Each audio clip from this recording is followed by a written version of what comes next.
ንናይ ጃፓን ኣዋልድ ኣብ ፊልሚ ወይ ኣብ ኢንተርኔት ሪኢኹም ዶ ትፈልጣ? ሓቂ ንምዝራብ ቆደአን የቕንዕ እዩ።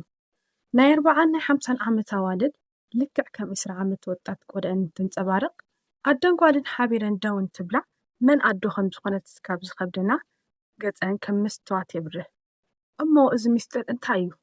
ክባር ክሬማት ወይስ ፕላስቲክ ሰርጀሪ? ሎማዓንቲ ብዓለም ኣቀፍ ዝተፈለጠ ኣብ ገዛ ውሽጢ ብቐሊሉ ዝዘጋጀን ቆዳ ከም መስተዋት ዘብርህን ናይ ሩዝ ቪአይፒ ክሬም ኣሰራርሓ ደረጃ ብደረጃ ብደንቢ በኸርየክን እየ። እዚ ክሬም ኣብ ሓፂር ግዜ ቆዳኺ ከም ናይ ጃፓናውያን ኣዋልድ ቆዳኺ ምንም ዘይብሉ ኣንፀባራቒ ዝገብር ኣስማት እዩ። እዚ ክባር ክሬም ስቑል ከም ተተቐቢእኽዮ ውፅኢቱ ብፍርቂ እዩ።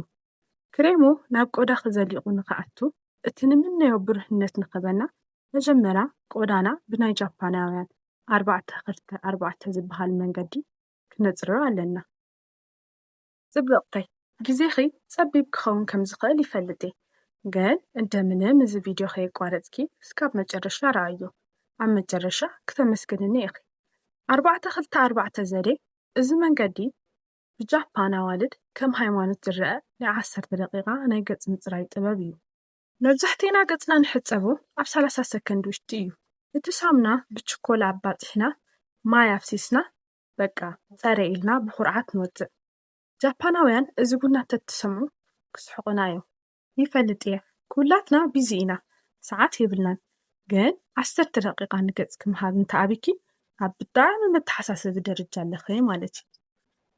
4-2-4 3 ደረጃታት ኣለውዎ።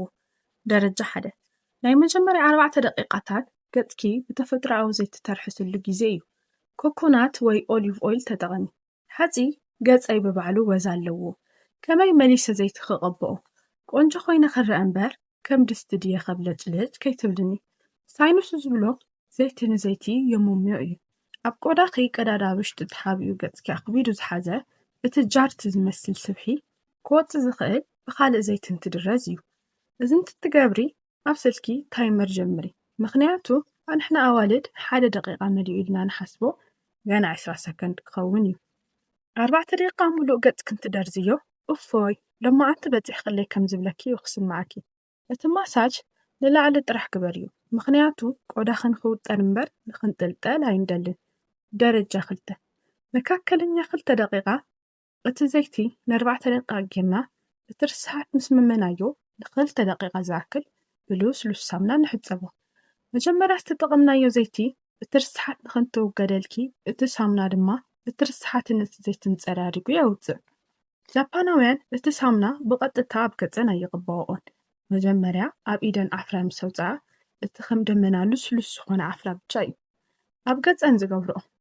2 ደቂቓ ሙሉእ ኣብ ገጽ ክንተሽከርክርዮ ቆዳኺ ክሳብ ፀግዒ መወዳእታ ክሊን ይኸውን። ኣብዚ ሰዓት ዝስምዐኪ ስምዒት ኣይትሕተትኒ።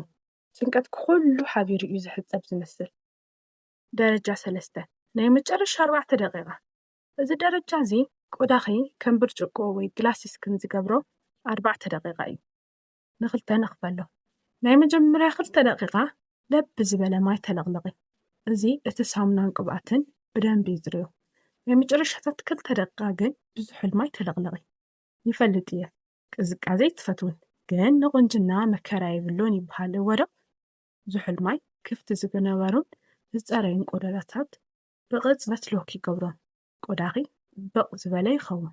ደምኪ ይዘዋወር። እቲ ዝናፈቕ ናይ መስትዋት ቆዳ ውፅኢት ኣብ ሰከንድታት ውሽጢ ኣብ ገጽኪ ይኸውን። እስካብ ሕዚ ዝሰራሕክዮ ስራሕ ንበይኑ ቀሊል ኣይኮነን። ገጽኪ ከም ብርጭቆ እዩ ዘብርህ። ሕዚ መዘጋጀዮ ክሬም ግን ውፅኢቱ ዕፅፊ እዩ ዝገብረልና። ዋና ግብኣት ኣብ ገዛና ንረኽቦ ሩዝ እዩ። ኣንሕና ሓበሻ ሩዝ ንፈልጦ ንምግብነት እዩ። ሩዝ ኣብ ባህልና ናይ ችግር ግዜ ምግቢ እዩ። ጃፓናውያን ግን ካብ ምግብነት ሓሊፉ ዓብይ ክብሪ ይህብዎ። ኣንሕና ሩዝ እንተነብስል ማይ እንደፍኦ ኢና። እሶም ግን እቲ ማይ ልክዕ ከም ወርቂ የኽብርዎ። ቀደም ኣብ ጃፓን ናይ ሩዝ መስተ ዝምርቱ ኣብ ፋብሪካ ውሽጢ ዝሰርሑ ሰራሕተኛታት ነይሮም። እምበኣር ናይዞም ሰራሕተኛታት ገጾም ብፀሓይ ተቓፂሉ ዝኣረገ ወላ ተኾነ ኢዶም ግን ልክዕ ከም ናይ ህፃን ኢድ ልስሉስን ፅርይ ዝበለን ነይሩ። ንምንታይ መሲልክን? ሙሉእ መዓልቲ ኢዶም ኣብቲ ናይ ሩዝ ማይ ገይሮም ስለ ዝሰርሑ እዩ። እዚ እዩ እምበኣር ሳይንስታት ዘደነቐን ዓለም ዘደንገፀን።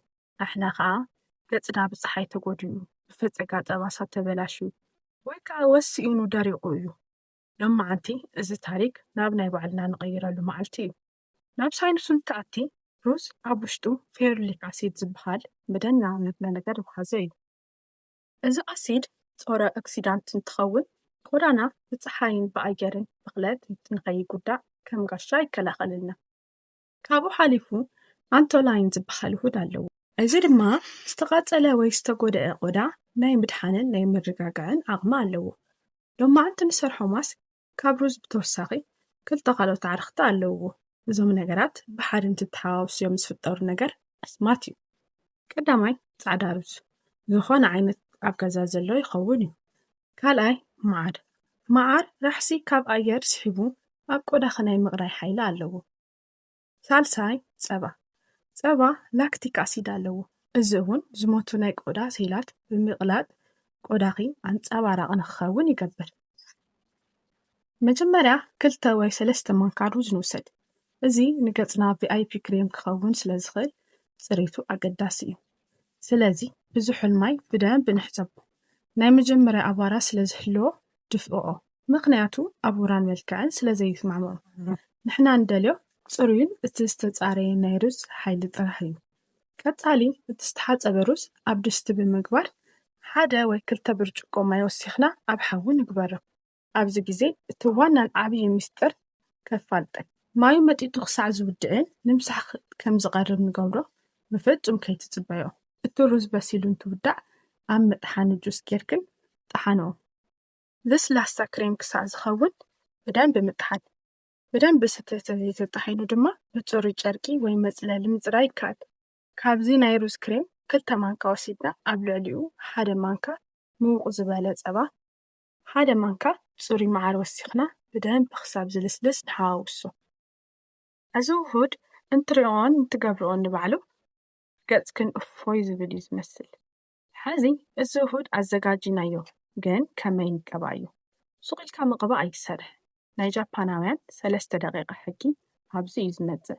ገጽኪ ተሓፂብኪ ምስ ተደረቕኪ እቲ ማስክ ኣብ ገጽክን ኣብ ክሳድክን ተቐብእ እዩ። ናይ ገጽክን ክሳድክን ቀለም ባንዴራ ክኸውን እንተዘይደሊኺ ክሳድክ እውን ከይትርስዕዮ። ምስ ተቐባእኺ እቲ ማስክ ክሳዕ ዝደርቕ 30 ደቂቓ ተጸበዮ። ኣብዚ ግዜ ንምሕጻብ እንትደሊ ኢድኪ ብማይ ኣጥሊቕኪ እቲ ዝደረቐ ማስክ ን3 ደቂቓ ማሳጅ ግበርዮ። እዚ ብጣዕሚ ወሳኒ እዩ። ካብኡ ብዙሑል ማይ ተሓጸቢ። ኣብዚ ሓደ ሓቂ ክነግረክ፣ እዚ ማጂክ ኣይኮነን፣ ተፈጥሮ እዩ። ተፈጥሮ ከዓ ግዜ ይደሊ እዩ። ኣብ ሰሙን 2 ግዜ ተጠቐምዮ። እንተወሓደ ን1 ወርሒ ከይተቋርጽ እዩ። እዚ ቪድዮ እንተተፈቲኹኖ ከዓኒ ላይክ ግበርኦ። ንብዙሕ ሰብ ንኽበጽሕ እውን ሼር ግበርዮ።